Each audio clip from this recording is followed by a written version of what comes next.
mga papsi. Tayo Bataan. Okay lang ba kayo, guys? Ay sis. Bakit, guys? Bawal, guys.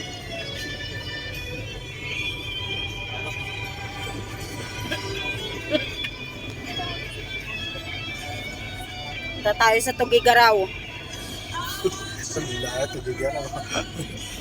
Ready na ba kayo sa Tugigaraw? Punta na tayo Tugigaraw. Ilocano po kayo? Hindi po. Alawal pa. Tagigiraw ko siya. Alright mga papsi, we're going to Bataan. Samahan nyo kami. Tara, let's go. Dito na kami sa toll gate ng NLEX. Actually guys, biglaan lang itong outing namin. Pero ang gusto sana talaga nila, Batangas. Pero dahil wala talagang linaw kung saan talaga ang punta, magbabataan na lang kami. Meron kaming isang kaibigan na sabi doon na lang daw kami maligo sa pinaliguan nila. At ang sabi din niya, budget meal lang din naman daw. So sige, itatry namin, pupuntahan namin ngayon at titignan namin kung magugustuhan namin. Ang ganda ng biyahe namin ngayon guys, kasi walang traffic. Pero, ayun na, umulan na. Umulan ang biyahe namin.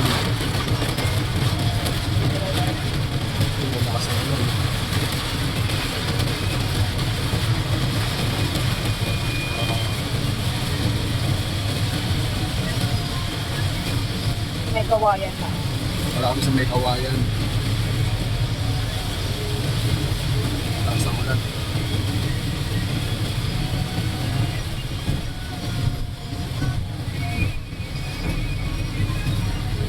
Tayo mamaya.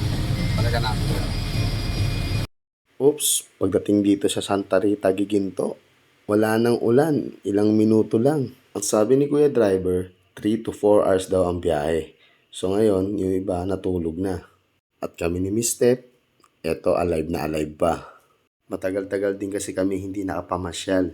Kaya eto, ini-enjoy namin ang biyahe. At eto na nga, malapit na kami dito sa toll gate ng Pampanga, San Fernando. Sabi nga ni Kuya Teddy na driver namin, kung sakaling hindi namin magustuhan yung pupuntahan namin o yung tinuro sa amin na lugar, pwede naman kaming lumipat sa iba kasi marami raw siyang alam doon sa Bataan.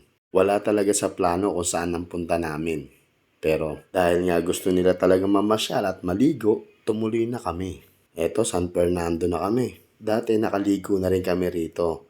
Pero sa swimming pool lang. Maganda siya at forest ang lugar. Maraming swimming pool. Nakalimutan ko lang kung anong pangalan ng resort. At ngayon, first time namin magdadagat dito sa Bataan. Medyo malayo-layo pa ang biyahe. Masarap bumiyahe pagka ganito. Walang traffic at hindi mainit. Pero masarap din bumiyahe ng umaga kasi makikita mo ang ganda ng lugar. Lahat ng madadaanan mo. Family outing lang to mga papsi. Kasama namin yung mga family niya sa side niya, kapatid niya at pinsan niya. Kaya konti lang kami. Tinanong ko yung driver namin kung papipiliin siya kung saan niya mas gusto, sa Batangas o sa Bataan. Ang sabi niya, mas pipiliin niya ang Bataan dahil mas madalas daw siya sa Bataan. Pero maganda din daw sa Batangas. Ayan, stop over muna kami sa gasolinahan. Si Jazz, anong ginawa mo?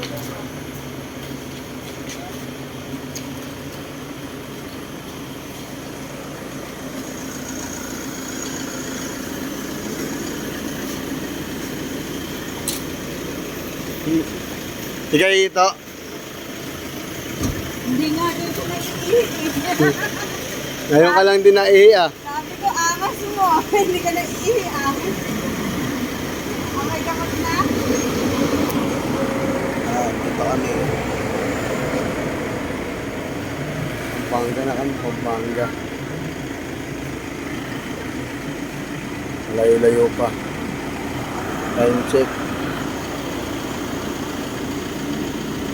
1:30. Talagang okay mamaya. Wala. Si Mr. pala yun. May iiwan pa. Nako, wala na ang kalala mo yun. Akala mo na iwan ka na, no? Ang sala na CR nung may aircon. Ganda nga eh. Kaso madilim lang yung hallway. Ito, uy, ito na. Ayan, dito kami sa ano, Clean Fuel Gasoline Station. Humihingi muna Marami kami. dyan, sa South ka. Okay na po, wala na po na eh. Okay na. Naiwan na Pag may naiwan, balikan na lang natin. pag-uwi natin. At sa'yo ay sasabihin May grupo ng riders.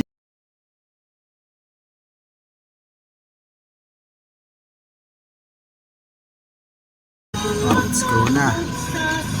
At eto mga papsi, dito na kami sa Bataan. Ang ganda ng kalsada rito, tignan nyo.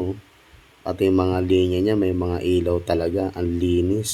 Maganda bumiyahe dito. At eto na, dito na nga kami sa Bagat, Bataan.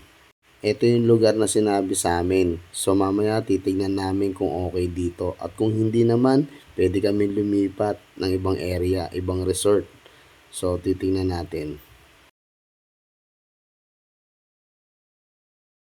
Meanwhile, Mga papsi, dito na nga kami sa bagong area.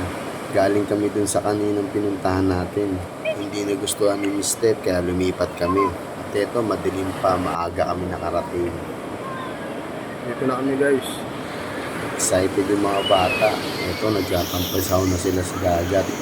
Nakikita nyo, napakadilim pa talaga. Halos flashlight lang yung gamit namin. Pero dahil excited sila, ayan, naglalaro na sila dyan. Bukas ipakikita ko sa inyo yung ganda ng lugar. Dahil ngayon, hindi pa natin talaga makita yung ganda. Diba? Hindi ka nag-antay eh. Mag-alas 5 na. Mag-alas 5 na. Tuwan-tuwa yung mga bata. Si Baby Jazz at saka si Baby Sian. So paano guys? Salamat sa pagsama sa aming biyahe. Sa susunod na video, doon ko ipakikita kung gaano kaganda yung lugar na to. Sana mag-enjoy ang lahat. Diba? Dito nga pala kami sa Darling Beach Resort, Bagat, Bataan. At ito, mag-uumaga na. Maligo na rin si Mr. Si Dayan at yung mga bata. Excited din sila maligo. Kayo guys, pwede rin kayong pumunta rito. Mura lang ang cottage nila at room rates nila.